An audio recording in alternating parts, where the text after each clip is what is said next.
नमस्कार दोस्तों, कहानियों की श्रृंखला में आज सुनेंगे हिंदी साहित्य की सशक्त कथाकार अलका प्रमोद जी की कहानी एक और मानवी। तो आइए सुनते हैं कहानी। मानवी दिल्ली में अपनी कंपनी की वार्षिक बैठक में भाग लेकर वापस पूना लौट रही थी। स्टेशन पर पहुंची तो गाड़ी प्लेटफॉर्म पर लग चुकी थी। गाड़ी में अपना सामान व्यवस्थित करके उसने एक पुस्तक निकाली और पढ़ने लगी। तभी एक और परिवार ने गाड़ी में प्रवेश किया। संभवतः मानवी के सामने वाली बर्थ पर उन्हीं का आरक्षण था। वे लोग भी अपना सामान यथास्थान पर रखने में व्यस्त हो गए। मानवी अपनी पुस्तक पढ़ने में लीन थी। तभी आगंतुक युवती ने अपने पति से कहा, उत्कर्ष, यह बैग जरा ऊपर रखना। उत्कर्ष का नाम सुनकर मानवी की तंद्रा भंग हुई। उसने दृष्टि उठाई तो उसका अंदेशा सही निकला। यह तो उसी का उत्कर्ष था। साथ में उसकी पत्नी और 4-5 वर्ष की एक बेटी थी। अब तक निश्चिंत सी बैठी मानवी अव्यवस्थित हो उठी। इसके पूर्व कि वह आगे कुछ सोचती, उत्कर्ष की दृष्टि उस पर पड़ चुकी थी। वह भी क्षण भर को चौंका, पर तुरंत स्वयं को प्रकृतिस्थ करते हुए स्वाभाविक स्वर में पूछा, अरे मानवी, तुम कहो, कैसी हो? उसके स्वर में न तो अचानक पत्नी के सामने उसके मिल जाने के कारण कोई दुविधा थी, न अपने किए की ग्लानि। उसकी स्वाभाविकता ने मानवी को कुंठित कर दिया, पर स्वयं को संयत करते हुए उसने नपे तुले शब्दों में कहा, ठीक हूँ। औपचारिकतावश उत्कर्ष को अपनी पत्नी नेहा का परिचय कराना पड़ा। उसने पत्नी से कहा, नेहा, इनसे मिलो। यह है हमारी एक पूर्व परिचिता मानवी। हम लोग साथ पढ़ते थे।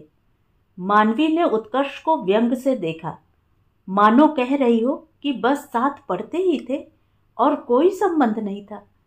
उससे दृष्टि मिलने पर उत्कर्ष झेंप गया और इधर उधर देखने लगा। वे लोग अपना सामान व्यवस्थित करने में लग गए। मानवी उत्कर्ष से मुंह मोड़कर लेट गई, पर उत्कर्ष से मुंह मोड़कर भी वह उन यादों से मुंह नहीं मोड़ पाई जो अनचाहे ही उसके मस्तिष्क पर दस्तक देने लगी थी। आज उत्कर्ष ने कितनी सरलता से कह दिया कि वह उसकी मात्र पूर्व परिचिता है। क्या वह भूल गया कि वे दोनों एक दूसरे के लिए क्या महत्व रखते थे? माना कि उनके मध्य कोई सामाजिक बंधन की डोर नहीं थी, पर उत्कर्ष ही तो उसका सब कुछ था। उसके लिए तो उसने मम्मी पापा को भी छोड़ दिया था। फिर मन ही मन अपनी ही बात को काटते हुए उसने सोचा, मम्मी पापा से तो वह कब की दूर हो चुकी थी, उत्कर्ष से मिलने से बहुत पहले।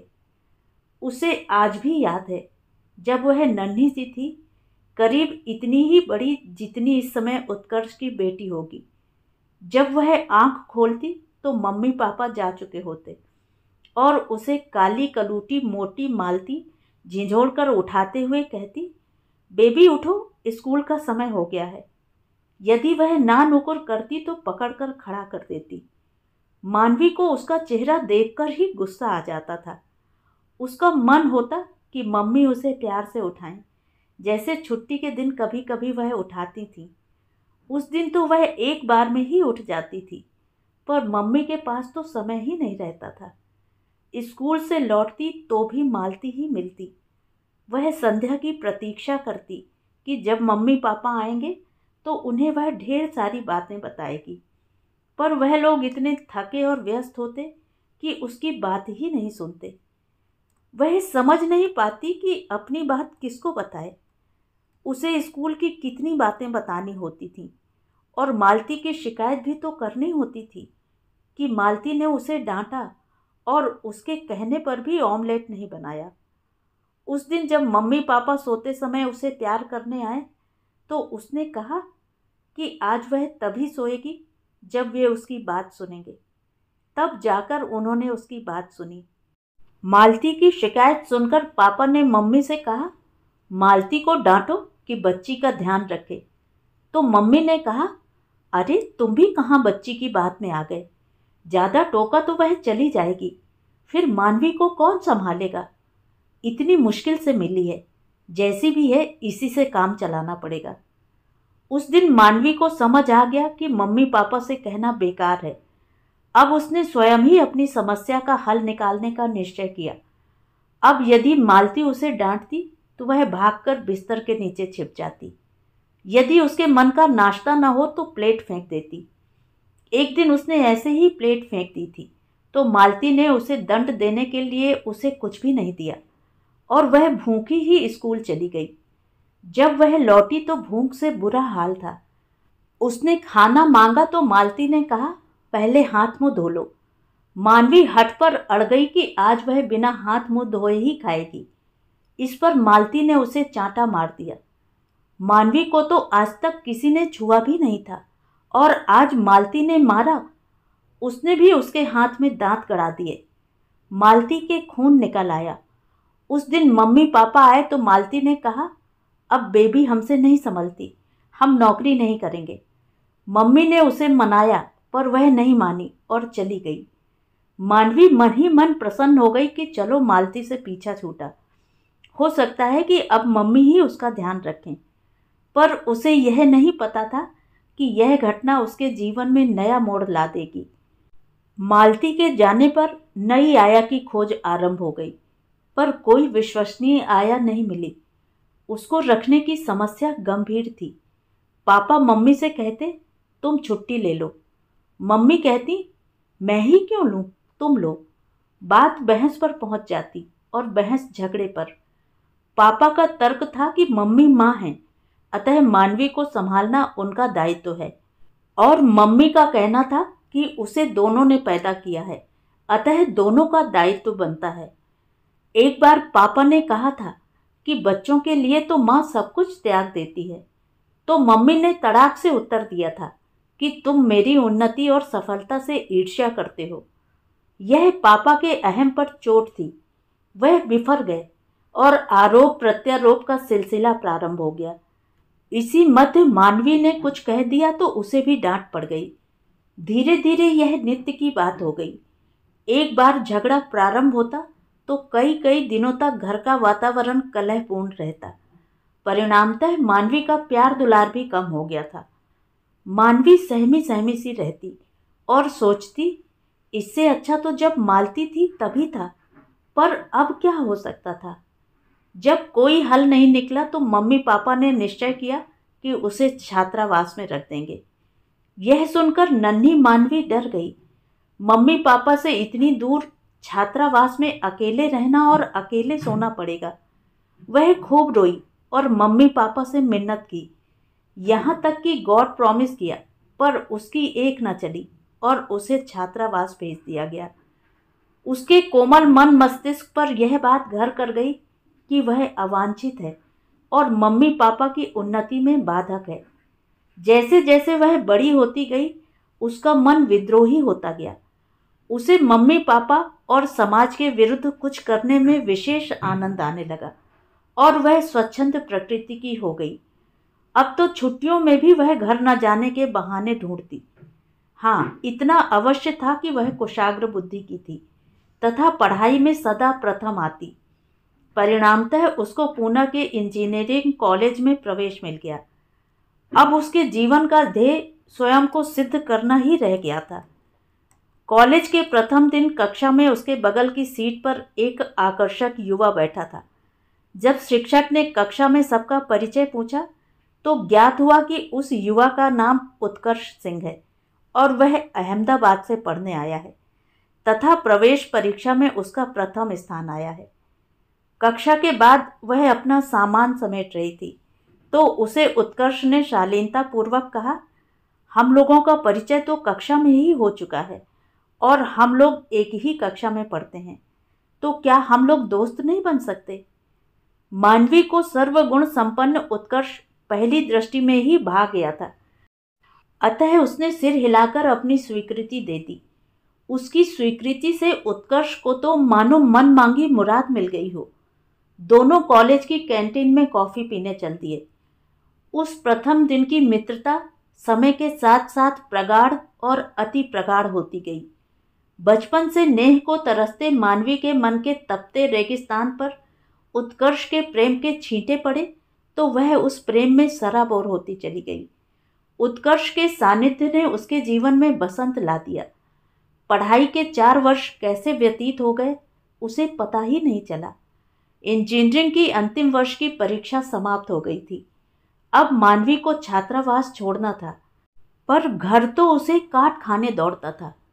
वह परीक्षा के बाद भी घर नहीं गई तो मम्मी का एक पत्र उसे बुलाने के लिए आया। एक तो उस घुटन भरे वातावरण में जाना, फिर उत्कर्ष का साथ छोड़ना। वह उदास हो गई। जब संध्या को उत्कर्ष मिला तो मानवी का उतरा हुआ चेहरा देखकर उसने कारण पूछा, तो मानवी की आंखें नम हो आईं। एक वही तो है जो उसे समझता है, और किसी को तो उसकी भावनाओं से कुछ भी लेना देना नहीं है। उसने कहा, मम्मी का पत्र आया है कि लौट आओ, पर मेरा वहां जाने का मन नहीं है। उत्कर्ष ने उसकी समस्या का हल बताते हुए कहा, इसमें क्या समस्या है? लिख दो कि तुम यहाँ रहकर नौकरी ढूंढोगी। वैसे भी भोपाल में तो कोई अच्छी नौकरी मिलने से रही, पर मैं रहूंगी कहाँ? अभी तक तो छात्रावास था। अरे मेरा इतना बड़ा बंगला है, मैं अकेला ही तो रहता हूँ। मेरे मम्मी पापा तो अहमदाबाद में रहते हैं। यह सुनकर मानवी हिचकिचाई, ऐसे मैं तुम्हारे घर कैसे रह सकती हूँ? तो उत्कर्ष ने कहा, आखिर तुम किसी के घर में तो रहोगी ही। अनजान के घर में रहने से अच्छा है कि मेरे घर में पेइंग गेस्ट बनकर आगे वाले कमरे में रहो। मानवी को भी यह प्रस्ताव आकर्षक और सुविधाजनक लगा। कम से कम घर तो नहीं लौटना पड़ेगा। उसने उसी दिन नौकरी के अच्छे अवसर का बहाना बनाकर पूना में ही रहने का निर्णय मम्मी पापा को लिख दिया। उसने यह भी लिख दिया कि वह एक मित्र के घर रह रही है। मम्मी पापा को इतना अवकाश नहीं था कि वो देखने आते वह कहाँ रह रही है। उसको कमरा मिल गया, यह जानकर ही वह निश्चिंत हो गए। मानवी उत्कर्ष के ही घर में बाहर के कमरे में रहने लगी। मानवी को पूना में ही एक कंपनी में नौकरी मिल गई और उत्कर्ष ने MBA में प्रवेश ले लिया। उत्कर्ष का नौकर खाना बनाता। दोनों अपने अपने गंतव्य के लिए प्रातः ही निकल जाते। मानवी को अपनी नौकरी में उन्नति पानी थी और उत्कर्ष को भी बहुत आगे जाना था, अतः दोनों दिन भर अति व्यस्त रहते। रात में जब अवसर मिलता तो होटल जाते, घूमते और देर रात तक लौटते। कोई रोकने टोकने वाला था नहीं। स्वतंत्र रूप से स्वर्णिम दिन व्यतीत हो रहे थे। जब दो विपरीत ध्रुव इतने समीप थे तो प्रकृति के शाश्वत नियम का पालन तो होना ही था। एक दिन दोनों ने एक घर से एक कमरे में ही रहने का निर्णय ले ही लिया। दिन निर्विघ्न व्यतीत हो रहे थे कि एक दिन मानवी के मम्मी पापा अचानक आ गए। उन्हें पूना में किसी बैठक में भाग लेना था। जब उन्हें ज्ञात हुआ कि मानवी अपने पुरुष मित्र के घर में रह रही है और वह भी उसी के कमरे में, तो उनके पांव तले धरती सरक गई। पापा ने तुरंत मानवी को सामान बांधकर वापस चलने का आदेश दिया। मानवी के लिए यह अप्रत्याशित था। अब वह किसी के आदेश में चलने वाली बच्ची नहीं रह गई थी। वह स्वच्छंदता का स्वाद चख चुकी थी। वह भी अड़ गई कि यह उसका जीवन है और वह अपने मन के अनुसार चलेगी। मम्मी पापा ने ऊंच नीच समझाई, अपने प्यार की दुहाई दी, पर सब व्यर्थ था। हारकर उन्होंने उत्कर्ष से विवाह का प्रस्ताव रखा, पर मम्मी पापा के रिश्तों की कड़वाहट ने उसका इन संबंधों से विश्वास ही समाप्त कर दिया था। उसने व्यंग से कहा, आप चाहती हैं कि मैं और उत्कर्ष जो प्यार से रह रहे हैं वह भी ना रहें। हम दोनों विवाह करके एक दूसरे पर अधिकार जताएं, लड़ाई करें और बच्चे पैदा करके उन्हें नौकर और छात्रावास के सहारे छोड़ दें। मम्मी पापा उसका आक्रोश पहली बार देख रहे थे। आज उन्हें समझ में आ रहा था कि मानवी का यह निर्णय उनके आपस के कटु संबंधों का परिणाम है, पर अब भूल सुधारने के लिए बहुत देर हो चुकी थी। उन्होंने साम दाम दंड भेद सभी तरीके अपनाकर देख लिए, पर निराशा ही उनके हाथ लगी। हारकर उन्होंने समस्या के समाधान के लिए उत्कर्ष के माता पिता से संपर्क किया, पर उन्होंने मानवी जैसी स्वच्छंद लड़की को वधू बनाने में कोई रुचि नहीं ली। अंततः वे उत्कर्ष के पास गए। पर वह आकाश की ऊंचाइयों को छूना चाहता था और विवाह को अपनी उन्नति में बाधा मानता था। साथ रहने में उसे कोई आपत्ति नहीं थी, पर दायित्वों से वह दूर ही रहना चाहता था। जब मानवी पर ही वश नहीं था तो उत्कर्ष पर क्या वश चलता। हारकर मम्मी पापा उससे नाराज होकर संबंध तोड़कर चले गए। मानवी ने चैन की सांस ली। उसके दिन उत्कर्ष के साथ सुखपूर्वक व्यतीत हो रहे थे। पूरी मनमानी, प्रिय का साथ और परिवार वालों का कोई झंझट नहीं, धन का अभाव नहीं, और क्या चाहिए था। 2 वर्ष व्यतीत हो गए। उत्कर्ष ने MBA कर लिया और मानवी के कार्य से प्रभावित होकर उसकी कंपनी ने उसे प्रोन्नत कर दिया। एक दिन मानवी अपने कार्यालय से बाहर निकली तो उत्कर्ष उसे लेने के लिए गाड़ी लेकर खड़ा प्रतीक्षा कर रहा था। मानवी उसको देखकर प्रसन्न हो गई। गाड़ी में बैठते हुए उसने पूछा, आज लेने कैसे आ गए? उत्कर्ष ने कहा, आज का दिन हम सेलिब्रेट करेंगे। मानवी ने पूछा, क्यों? तो उसने कहा, मुझे बेंगलोर में एक बहुराष्ट्रीय कंपनी में नौकरी मिल गई है। वे लोग मुझे 50,000 रुपये प्रति माह देंगे। मानवी चौंक पड़ी। क्या तुम बेंगलोर चले जाओगे? और मैं? उत्कर्ष अपनी धुन में कहता रहा, तुम क्या? मैं कोई घर खाली करने को थोड़े ही कह रहा हूँ। मेरे बंगले में जब तक चाहो रहो। यह सुनकर मानवी आहत हो गई। वह बोली, उत्कर्ष मजाक मत करो, घर तो मैं कहीं भी ले सकती हूँ। मैं तो तुम्हारे अपने साथ की बात कर रही हूँ। इस पर उत्कर्ष ने गंभीर होते हुए कहा, मैं तुम्हारे लिए अपना भविष्य तो दांव पर नहीं लगा सकता। फिर रुककर बोला, पूना और बेंगलोर कौन सा बड़ा दूर है, मैं तुमसे मिलने आता रहूंगा। मानवी ने कभी सोचा भी नहीं था कि उत्कर्ष उससे दूर रह सकता है, पर वह उत्कर्ष को इतना अच्छा अवसर छोड़ने को भी तो नहीं कह सकती थी और ना ही स्वयं नौकरी छोड़ सकती थी। वैसे भी उत्कर्ष ने तो एक बार भी उससे कहा ही नहीं कि वह नौकरी छोड़कर साथ चले या वह उसके बिना नहीं रह सकता। इस समय तो वह अपने स्वर्णिम भविष्य में खोया हुआ था। प्रति सप्ताह आने का आश्वासन देकर वह चला गया। प्रारंभ में तो वह हर सप्ताहांत पर आता रहा, फिर धीरे धीरे उसकी व्यस्तता बढ़ने लगी और आना कम होने लगा। नौकरी लगने पर उत्कर्ष के माता पिता उसके विवाह के लिए दबाव डालने लगे। अब उत्कर्ष का मानवी के प्रति आकर्षण भी कम हो चला था। दीपावली पर जब वह अपने घर अहमदाबाद गया तो मम्मी पापा ने उसे अपने मित्र की बेटी नेहा से मिलवाया। नवीन के आकर्षण ने पुराने संबंधों पर जम रही धूल की परत को और भी गहरा कर दिया और मम्मी पापा की आज्ञा पालन की आड़ में उसने नेहा को जीवन साथी बनाने का निर्णय ले लिया। मानवी को पता चला तो वह अवाक रह गई। भले ही उसे स्वीकार न था, पर मन तो न जाने कब उत्कर्ष के बंधन में बंध गया था। आज उसी उत्कर्ष ने उसके विश्वास और भावनाओं को ठेस पहुंचाकर सारे बंधन तोड़ दिए, जिसके लिए उसने संसार की चिंता नहीं की थी। मन से विवश मानवी ने अपना स्वाभिमान ताक पर रखकर उसे मनाने का प्रयास किया, यहाँ तक कि अपनी मान्यताओं के विपरीत उससे विवाह का भी प्रस्ताव रखा।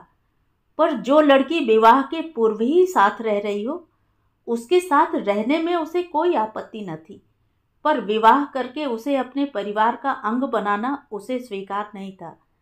फिर इस समय तो नेहा का जादू सिर चढ़कर बोल रहा था। जब उत्कर्ष ने विवाह कर ही लिया तो मानवी ने उसका घर छोड़ किराए का घर ले लिया। आज वह पूर्णतः एकाकी हो गई थी। उसके सभी मित्रों ने घर बसा लिया था और उनके संसार इतने भिन्न हो गए थे कि मानवी से उनकी मित्रता औपचारिकता मात्र रह गई थी। उसकी कुछ हितैषी अंतरंग मित्रों ने उसे समय रहते जब विवाह की सलाह दी थी, तब स्वतंत्रता और उत्कर्ष के प्यार के जुनून में उसने उनकी बात को हंसी में उड़ा दिया था और मम्मी पापा तो नाता तोड़ ही चुके थे। अब वह किसके पास जाती? हाँ, उत्कर्ष से विलग होने के बाद कुछ पुरुष मित्रों ने अवश्य मित्रता का हाथ बढ़ाया, पर जिससे भी उसने विवाह का प्रस्ताव रखा उसने किनारा कर लिया। उत्कर्ष से अलग होने के बाद एक बार फिर उसके जीवन में उसके बॉस रवि का पदार्पण हुआ था, जो कब से उस पर आसक्त थे, पर उत्कर्ष मध्य में दीवार बना हुआ था। अब मार्ग साफ था। अब वह प्रायः उसके घर आने लगे थे। दुखी मानवी उनसे विशेष प्रभावित तो नहीं थी, पर एकाकीपन से घबराकर उसने उन्हीं से विवाह का निर्णय कर लिया। इससे पूर्व कि वह उनसे कहती, एक दिन उन्हीं ने कहा, मानवी, अब मैं तुमसे दूर नहीं रह सकता। मैं चाहता हूं कि तुम मेरे ही घर पर आकर रहो। मानवी ने कहा, मैं तैयार हूं, आप विवाह की तिथि तय करिए। यह सुनकर मानो रवि को बिच्छू ने डंक मार दिया हो। वह बोला, 100 चूहे खाकर बिल्ली हज को चली। मैं तुमसे साथ रहने की बात कर रहा हूं, विवाह की नहीं। ऐसा तुमने सोचा भी कैसे? अपमानित तिरस्कृत मानवी ने उसी समय उन्हें घर से निकाल दिया और विवाह का विचार ही त्याग दिया। अब तो बस वह थी और उसका काम। उन्नति के सोपान चढ़ते चढ़ते आज वह उच्चतम पद पर आसीन है, पर धन पद ऐश्वर्य मिलकर भी उसके जीवन के अंधकार को दूर करने में असफल हैं। आज उत्कर्ष का परिवार देखकर उसके घाव पुनः हरे हो गए। वह और उत्कर्ष एक ही राह पर चले थे, पर वह अपने घर परिवार में सुखी और संतुष्ट जीवन व्यतीत कर रहा है, जबकि वह आजीवन एकाकीपन का अभिशाप भुगतने को विवश है। उसके मन में विद्रोह और बदले की अग्नि प्रज्वलित हो गई। यदि वह सुखी नहीं है तो उत्कर्ष को भी दंड भुगतना होगा। उसने निश्चय कर लिया कि वह उत्कर्ष की पत्नी नेहा को अपने और उत्कर्ष के अतीत के विषय में अवश्य बताएगी। इसी योजना के अंतर्गत उसने नन्ही रिया से घनिष्ठता स्थापित की। रिया थी भी प्यारी और वाचाल। कुछ ही देर में मानवी से ढेरों बातें कर डाली। पापा उसे कैसे डांटते हैं, मम्मी कैसे प्यार करती हैं, दादी इस बार उसके लिए क्या लाई थी, आदि। रिया से बातें करते करते नेहा से बातें होने लगी। उत्कर्ष वार्तालाप से बच रहा था। संभवतः उसे भय था कि कहीं अतीत का कोई प्रसंग न आ जाए। मानवी ने बातों बातों में नेहा से उसके पूना आने का प्रयोजन, कार्यक्रम और रुकने का स्थान ज्ञात कर लिया। उत्कर्ष किसी कार्यवश पूना आया था और वे लोग होटल में रुके थे। पूना पहुंचकर मानवी ने उत्कर्ष के जाने के बाद नेहा से फोन पर होटल में संपर्क किया और कहा कि वह उसे कुछ बताना चाहती है। नेहा को आश्चर्य और उत्सुकता हुई कि मानवी उसे क्या बताना चाहती है। अतः निश्चित हुआ कि वह दोनों होटल के रेस्टोरेंट में मिलेंगी। आज मानवी ने सोच लिया था कि वह उत्कर्ष के संसार को भी नष्ट कर देगी। वह अभी अपने विचारों में मग्न ही थी कि नेहा और रिया आ गईं। नेहा ने उत्सुकता से कहा, मानवी दीदी, आप कौन सी बात बताना चाहती थी? इससे पूर्व कि वह कुछ कहती, रिया गंभीरता से बोली, आंटी, मैं भी आपको कुछ बताना चाहती हूँ। उसके बड़ों जैसे गंभीर बनने के प्रयास को देखकर मानवी को अनायास ही हंसी आ गई। उसने भी नाटकीय गंभीरता से कहा, ठीक है, पहले आप ही बताइए। रिया उठी और उसकी गोद में बैठती हुई बोली, आंटी, आप मेरी बेस्ट फ्रेंड हैं। मानवी उसका भोला चेहरा देखने लगी तो नेहा ने टोका, दीदी, आप क्या बता रही थी? मानवी ने कुछ क्षण रुककर कहा, मैं तुम्हें बताना चाहती थी कि उत्कर्ष सदा से एक अच्छा मित्र रहा है और तुम भाग्यशाली हो कि उस जैसा पति मिला। नेहा का चेहरा प्रसन्नता मिश्रित लज्जा से आरक्त हो उठा। मानवी स्वयं ही आश्चर्यचकित थी कि वह क्या सोचकर आई थी और क्या कह दिया। कहीं ऐसा तो नहीं कि अभी भी उसके मन में उत्कर्ष के लिए प्यार है? नहीं नहीं, उत्कर्ष के लिए तो बस उसके मन में यदि कुछ शेष है तो वह है नफरत।